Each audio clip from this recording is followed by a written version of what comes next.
Hello, everyone, and welcome back to Anthropology 1140. It is the 7th of October. It is Monday of week 8. If you look at the syllabus, remember in this class we have 3 tests instead of the usual midterm and final, like a lot of your classes. So we don't have a midterm this week. That's kind of nice. We just have a regular week. We're going to be doing kinship and family this week. We'll also have homework number 5. Discussion board number 6, as well as quiz number 5. We'll take a look at those in a minute. Next week, we'll do visual anthropology. And then in week 10, we'll have our review and test number 2 coming up. Remember, it'll only be about these 3 units, religion, ritual, belief, kinship and family, and visual anthropology. It won't be about the whole class so far. So we're halfway through this. Talk about how families, what are families and how are they structured in different societies? We often think of these things as like biological or universal, but how are they maybe culturally different? We'll also think about, like many things in this class, we'll apply it to society, right? So we'll talk about kinship, but then how does that affect other parts of society? How does it affect especially like politics and economics? And then we'll talk about marriage and talk about why do people get married? How do people get married and to who? And then finally, we'll talk about kind of the bigger social and technological changes, which have reshaped how people think about families in modern society. So for this week, we're going to be doing, we have homework number 3, our homework, it's not number 3, it's homework number 5 on kinship. We're going to be working on that in class on Friday, at least the kinship part of it. So, but you can read the instructions beforehand if you'd like. And then we'll be drawing and doing a little creative artsy time on Friday. So with this one, so we'll talk about that a little bit more in the week. The things you can think about for right now are your quiz questions. These are going to kind of structure our discussion for this week. Today, we're going to talk about families and kinship. What are families? How do we anthropologists define them? How do communities around the world structure families different from maybe your own? On Wednesday, we'll talk about marriage. Why do people get married in different societies? How has the concept of marriage changed over time in our own society? Give an example of how marriage and families are related to control of wealth, power, or land. And then on Friday, we're going to draw kinship charts. We'll map your family tree, and then we'll use the dot cam and we'll share these charts with everybody. Describe the different types of descent systems used in cultures around the world. Give an example of at least 2 different forms of descent in modern American society. How can the use of kinship charts help anthropologists understand systems of kinship and descent are cultural and not necessarily biological systems? And so that's kind of a big theme we'll be talking about this week, is kinship, as often people think of it as biology, but it's actually pretty cultural system because it's very different depending on where you are. And then finally, we'll kind of think to the future. We're going to talk about how kinship has changed over time, right? And how maybe it was different back in your grandparents' days as compared to today. We'll think ahead, 50 years from now. How do you think kinship will be different? And what do you think will cause these changes, either social or technological changes? It's going to be kind of our structure for the week.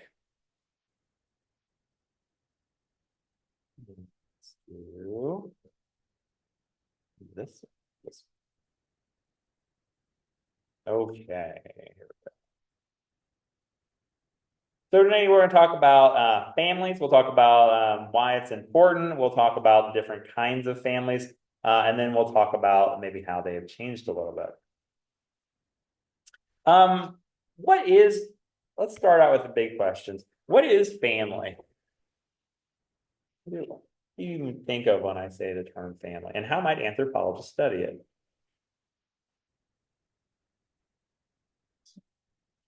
You're related to, right? And how might you be related to those people? You might go to family reunion and be like, hey, we're family. And people but like how? DNA. Yeah, it could be blood relations or through DNA. There can be an actual genetic link.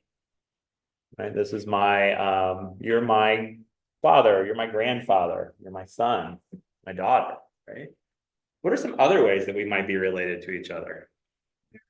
Through marriage, right? What we call athons.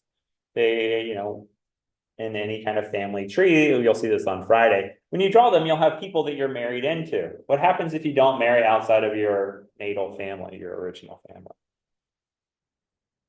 If you don't ever marry anybody If you only marry people you're related to, what happens? What do we call it? Incest. Yeah, it's ick. Right. We'll talk about that as well. So 99.9999999% of cases, you're gonna marry somebody outside of your family. Unless you're maybe like an ancient pharaoh or something, or a Hawaiian chief. I don't think we have any of those in the class, but probably you're gonna marry somebody you're not related to. What are there any other ways that you might be related to somebody beyond just blood and marriage? Adoption, right? There can be a legal form of kinship, right? Without marriage or without. And this can be, oftentimes we think of this as like, oh, this baby doesn't have mom or dad, foster home. I'm going to adopt them, right? Now they're part of my family.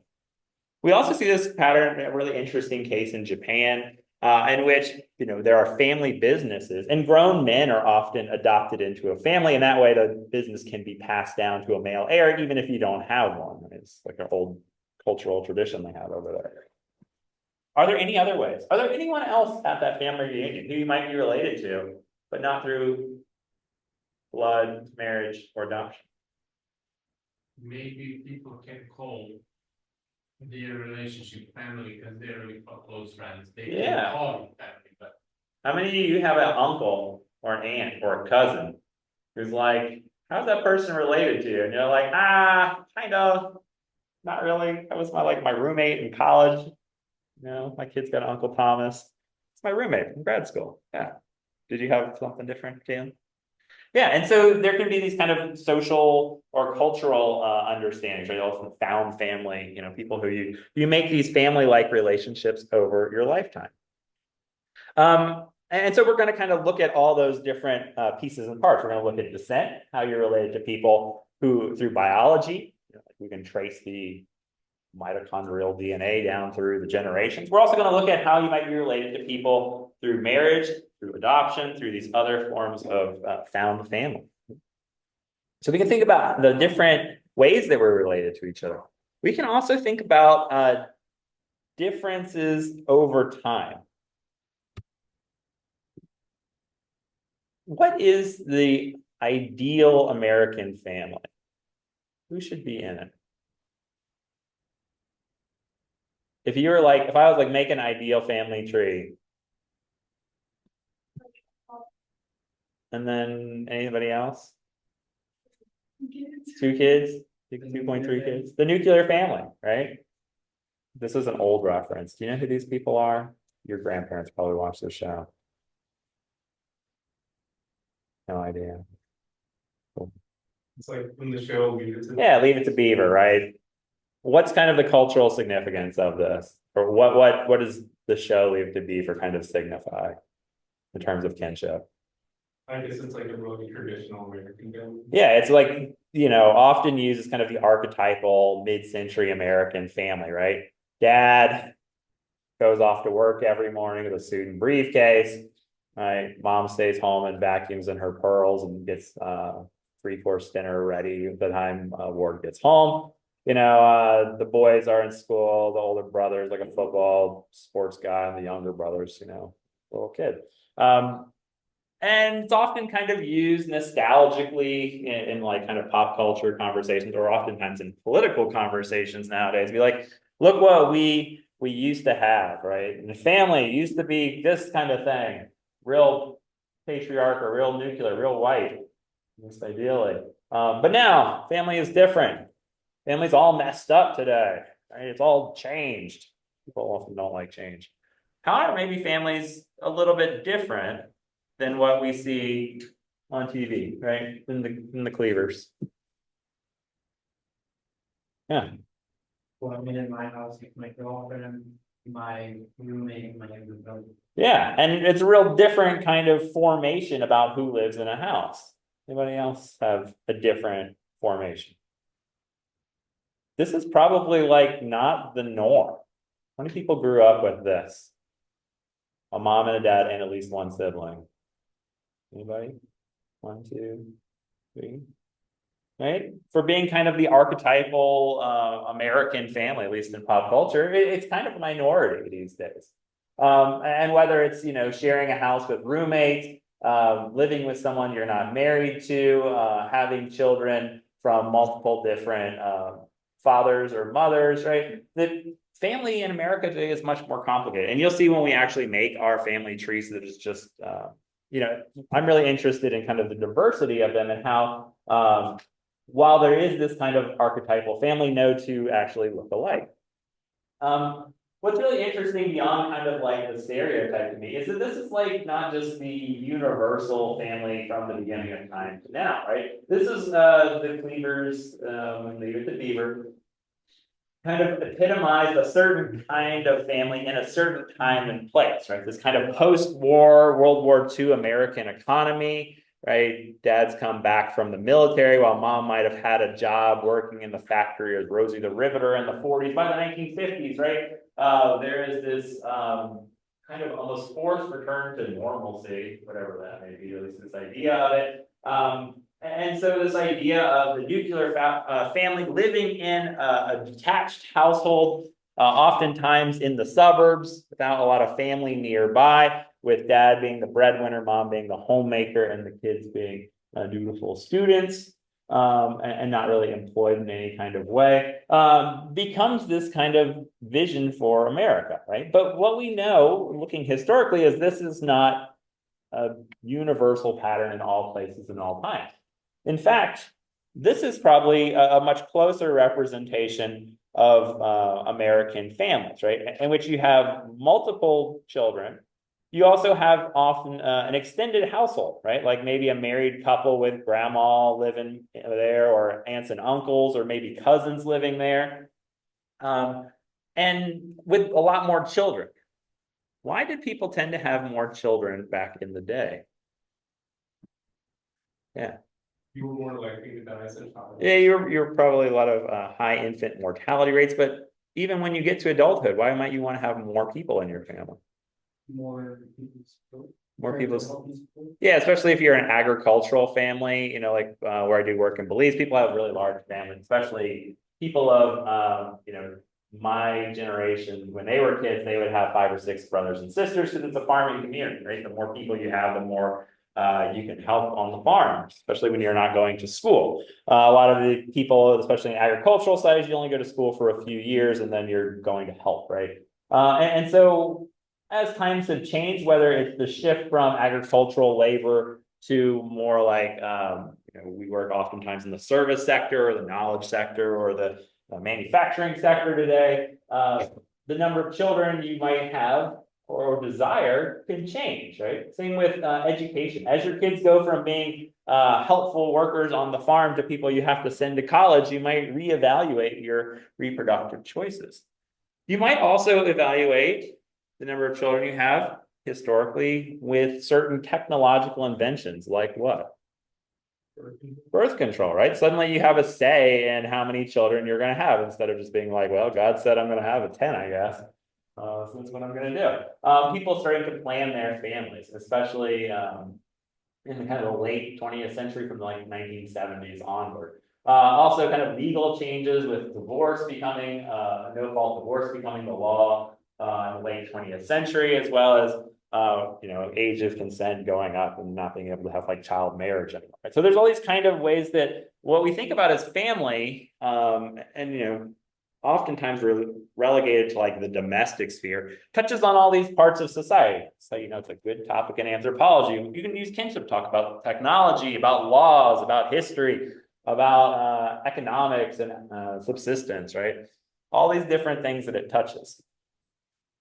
Okay, so I'm going to start, it's not starting now, so 15 minutes into it. But I'm going to show you a video next, kind of talking about an overview about kinship and family and some of the theories surrounding it and how we can contextualize this from like a social science perspective. And then we'll discuss what is kinship and why we should study it.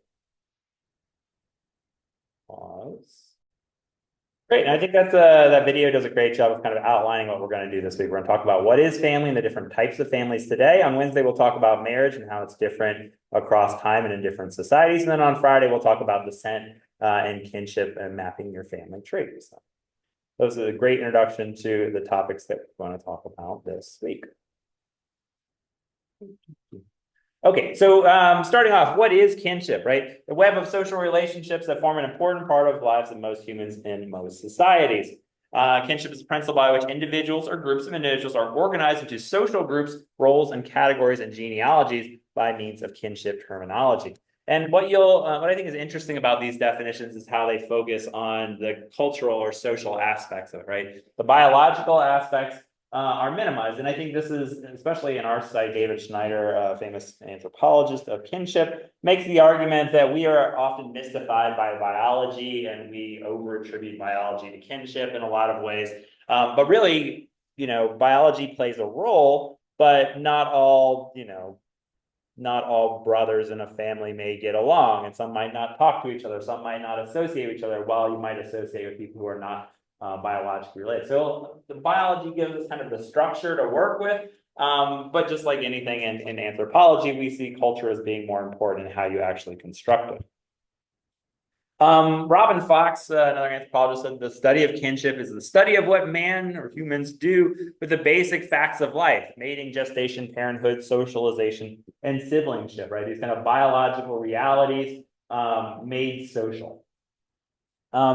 And like many things that we talk about in this class, whether it's religion, whether it's economics, whether it's kinship and marriage, these concepts, you can find them just around the world. They're human universals. There's not really any, today we'll talk about one, maybe, I don't really know, 99.99 something percent of societies in the world today have marriage or something that looks kind of like marriage, or that we can see fitting within these definitions of family, right? But they're all really different.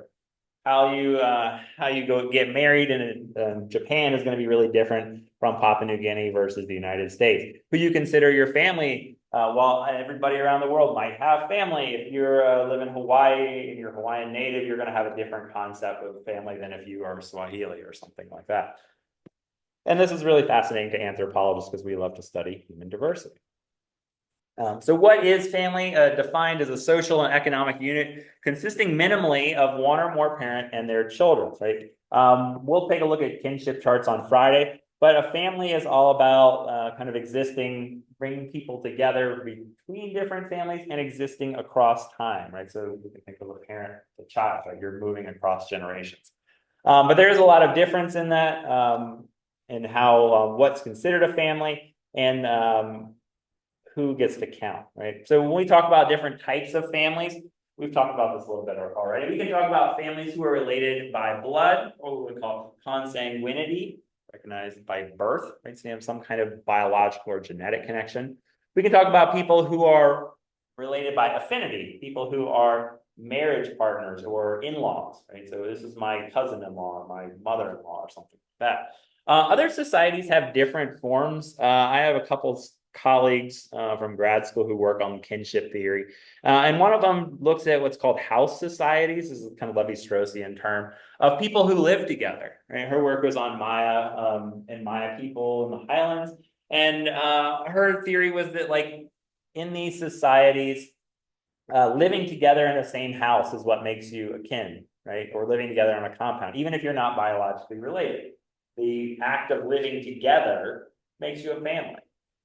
And I think we have a lot of that in our family, our understandings of family in the United States as well, especially kind of at your age where you're living with roommates and stuff. You can start to see yourselves as family because you live together and you share those responsibilities of taking care of the cat, or making sure the house doesn't fall apart or something like that, looking out for each other.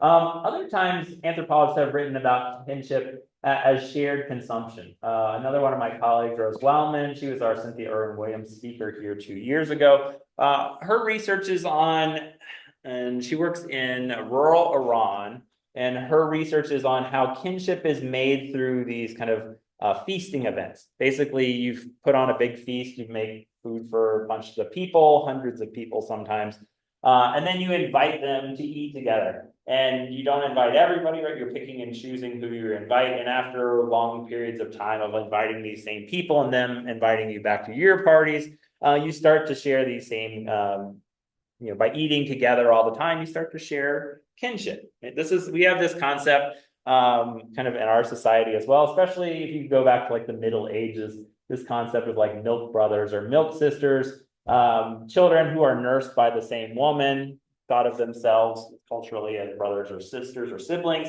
even if they weren't biologically related, like if they had the same wet nurse or something like that. So in most societies, it's the principal organization in society, especially in a lot of non-industrialized societies. It's one of the first things that we do when, as anthropologists, we roll into a new place and we're going to live there for a while. You don't understand who all these people are and what's going on. One of the first things you can do is make kinship charts. You can start to figure out who's related to who. And that's what I had my grad student Jose do when he first went to San Jose. And that's because in a lot of these societies, kinship makes a really big difference. You know, who is fighting with who? Well, why are these two families fighting? Well, if you go back generations, right? And this is the same as where I used to live in West Virginia. People have these feuds that go back like 100 years, and you're just like, why? Just leave it alone. But well, you know, like his grandpappy shot mine, and now we still hate those folks over there. Or politics, right? In this community, my grad student was looking at political leadership and why certain people get elected in this town as like the mayor sheriff, right? And what he found was that if you map the kinship charts, people are voting for their cousins or their relatives, right? So to understand why people are voting for a certain political party in our country, we might be like, well, I vote, you know, Republican or Democrat because that's my beliefs. But in this society, it wasn't so much about like the politics of or policy, but it was about like, well, my cousin is running for the representative for this place, so I'm going to vote blue because we're family, right? In a lot of societies, in all societies, family is also really important to anthropologists because it's how we learn culture. Remember this process of what we call enculturation, how you bring up your children to basically function in society and not be little monsters, right? You have to teach them all the rules of society that don't come written down. And so, especially in societies that don't have like formal schooling, that's really a big part of you know, how you learn how to be a full individual is through your family. When we talk about different kinds of families in anthropology, anthropologists love to make typologies, right? Because you don't want to like collect 500 different types of families. Like, this is the Zuni do family like this, and the Hopi do family like this, and Navajo like this. It's not very useful, right? It's what we call butterfly collecting. Look at all the diversity. That's cool and all, but like, what can we learn about? So looking at all this diversity, anthropologists have made typologies. They've said that, you know, in general, we can see a couple different types of families: matrifocal, conjugal, avuncular, and extended. Let's talk about what they are. I think I have slides on that. Yeah. Probably the most familiar, the one that we are most familiar with, at least from media, it's not our real lives, are the nuclear family. This is a married couple with their children. You know, pre-2012 or whatever, this would have been a husband and wife and their kids. But now, after the legislation that says men and men or women and women can get married, this can change, right? So it could be any two parents along with their children. Sometimes, though, this is kind of the norm, like we saw with our Leave It to Beaver. But this is, like we saw in kind of our just brief unscientific experiment here, this isn't often the norm anymore, even if it still remains kind of the cultural idea. A lot of people in America live alone, and this is becoming increasingly common, right? Whether you're single and never married, or if you're an empty nester, right? You're an old lady who you know, her husband died and the kids have all moved out and now you live alone. This is also a form of family.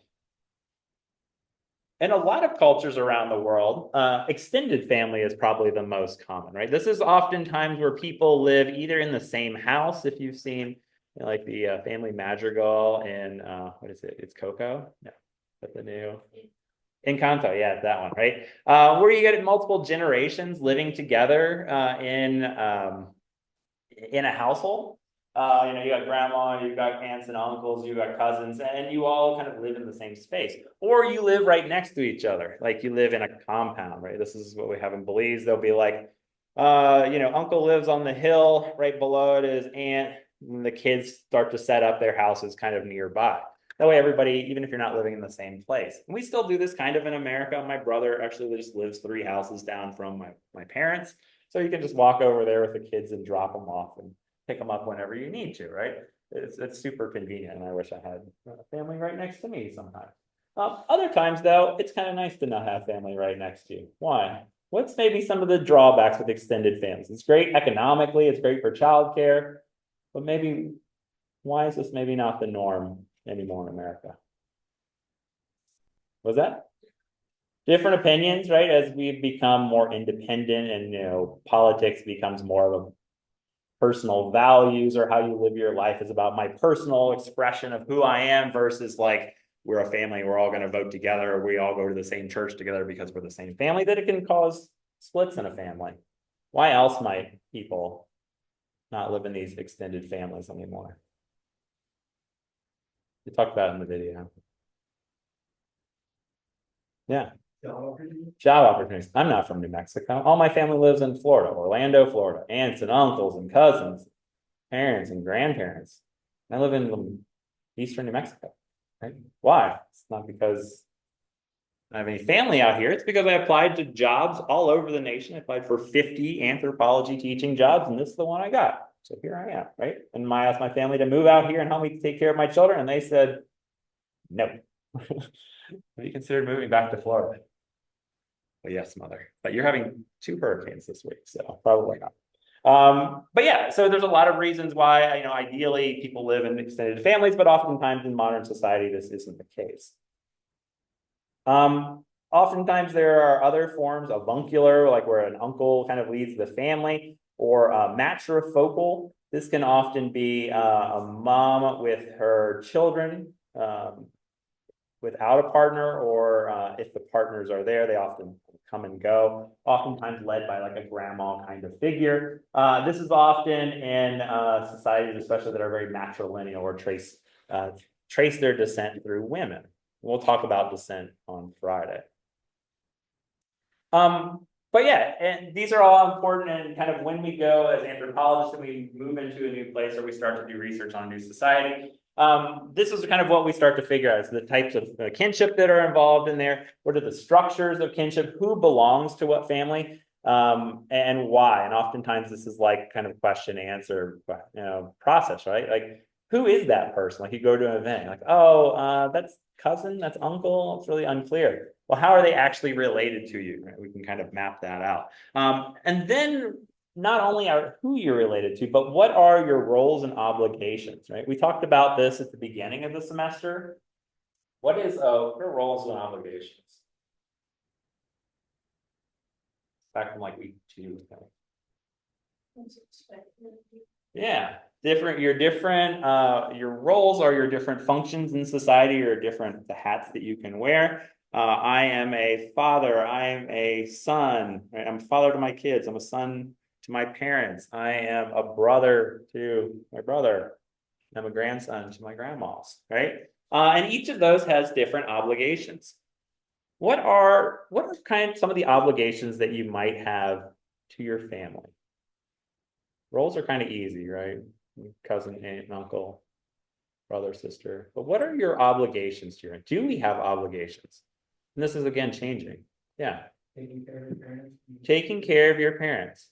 Do any of you plan on taking care of your parents in old age, like in your house? Your what? Your adopted ones? Like my parents have like both of my grandmas living with them in the house, right? Versus other times people support their parents when they're old, right? You don't need money, so I'm going to pay for your house, or I'm going to pay to put you into an old folks home or something like that. And this is again just kind of beyond the realm of possibility in a Maya community. People would be like, no, like that's crazy that you would send your family away, right? When they're old or they're in danger, you need to take them into the house. And we often in America would be like, I need some space. I don't want like work to like become a full adult, and I don't need to bring my parents back into this equation. What are some other obligations we might have? Taking care of your parents somehow? Yeah. Like family events. Go to family events, right? If you're the person who always skips out on family reunions, what's going to happen to you? Nothing, probably. There's nothing right away, but there'll be distance, right? There'll be more space. And when you need the family, they're going to be like, I don't really know you, right? Or you haven't really been around. Versus oftentimes these kind of family events and being present often can lead to a lot of not only political opportunities, but also economic, right? Like my family, they all work together, right? Like, so my uncle owns a locksmith shop, and so my dad and my uncle and me and my brother and all the cousins, we all work there at different times in high school or beyond, right? Because that was like the family business. And you see this in a lot of, like, if you ever go to Chicago, like where my wife's family is from, they had a store like in a Chicago neighborhood. And then the family, all the family, aunts and uncles and everybody lived in the building up above. Like grandma lived on the top floor, and then the second floor was one family, and third floor was another family, right? And if you're not taking part in those, that family life, whether it's going to reunions or being part of the family business, you become on the outside. Do we have any other obligations to our family? What was that? Just helping out. Helping them, right? And a lot of communities that involves like pooling of economic resources, right? Like the family is going to buy a house, or the family is going to do this thing, or mom needs surgery, so we're all going to pool our money together. But again, this is an example of how kinship is changing in American society. We increasingly kind of push back on those norms and think of ourselves as more individuals. And they're like, I don't really want to like donate to this family project, or like my wife's family, they have land, right? Their mom and dad has land, and they're trying to figure out how they're going to divide it up between the siblings. Do they want to have it all together as like a collective piece for the siblings? But then, oh, what do we do if somebody moves away? Or how do we deal with conflicts? And maybe we should just split it up into 3 separate pieces, or we should just sell the land and we'll each take our money and we'll do whatever we want with it, right? And so by looking at these kind of roles and obligations and how they change over time or in different societies, it gives us a really good window into what these societies think is important, right? Like how you value your time and money and your relationships really speaks a lot about your kind of worldview. So that's kind of an overview of kinship and family and why it's important in the study of anthropology. Next time, we're going to look at probably one of the most important institutions in the study of kinship, and that's marriage. And we'll talk about what are the different forms of marriage and how marriage has changed over the last 50 years or so. So that's it for today. We get out like 4 minutes early. That's kind of nice. Thanks for hanging out, talking about marriage and kinship. Hopefully it's a little palate cleanser after Black Magic last week. So that's it for today. See you next time. Have a good day.